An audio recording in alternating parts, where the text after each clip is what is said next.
הולכים כאן מדי פעם להציץ לפרויקטים גדולים ומעניינים שיש להם איזה אדג' ייחודי.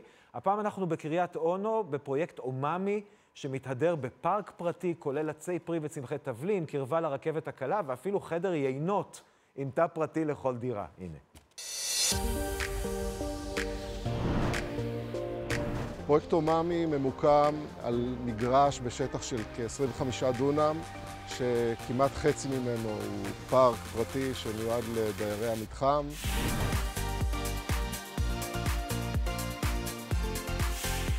המתחם כולל 742 יחידות דיור במגוון גדלים, 3 חדרים, 4 חדרים, 5 חדרים, ודירות פנטהאוס 6 חדרים בשלושת הקומות העליונות של כל אחד מהמגדלים. שילוב של דירות 3 חדרים במבנה רב קומות זה דבר שהוא חשוב מאוד לדעתי. אתה מתמהל את הבניין טוב יותר, אתה מייצר דירות לדור השלישי ומאידך גם לצעירים. הייחודיות במתחם הזה הוא שהוא נבנה עקב תכנון מודרני, תכנון חדש בשכונה חדשה לחלוטין. מצד אחד את המגורים ברבי קומות עם כל הפסיליטיז וכל מה שצריך בחיים מודרניים, ומצד שני מחשבה על החיי קהילה, על השילוב של שטחי ציבור, פארקים.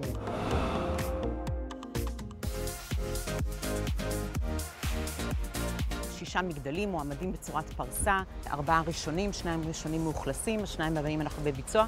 היה חשוב לייצר העמדה פיסולית ולא העמדה של חיילים שכולם מועמדים מערבה. רצינו לייצר 360 מעלות, אנחנו מאמינים שהמבטים למזרח, צפון, דרום הם איכותיים וטובים, וכתוצאה מזה קיבלנו בעצם את העמדה המאוד מאוד פיסולית של המרחב. הנראות האדריכלית מבחינתנו הייתה להדגיש את הפסים האופקיים שחובקים ומלטפים את המגדל עד ההתכנסות שלו למעלה, והמישור האחורי שהוא רקע כהה. בשכונה יש שילוב מיוחד של עירוב שימושים.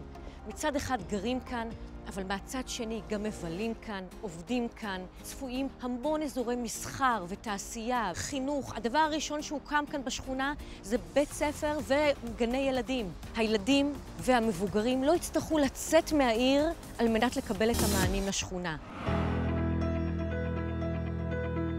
סוד הקסם של השכונה הזאת זה בעצם הנגישות שלה והמיקום הפנטסטי שלה. בפאתי השכונה, ממש בכניסה לשכונה, מתוכננת תחנה של הקו הסגול של הרכבת הקלה, וכשיוצאים מהשכונה אנחנו למעשה נמצאים ממש ביציאה מקריית אונו. לי באופן אישי מאוד חשוב שזה יהיה מצד אחד מקום שהוא מאוד שוקק חיים, אבל גם שזה לא יהיה במרכז הסואן של העיר, ככה שאני אוכל לצאת ממנה, כי אני עובדת בתל אביב.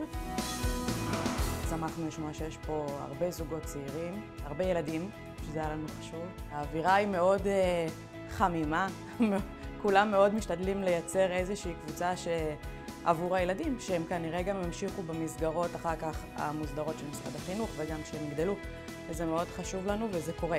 כיף לדעת שגם יש פרטנרים מתאימים לעניין. אנחנו חווים שיעור יחסית גבוה של חבר מביא חבר.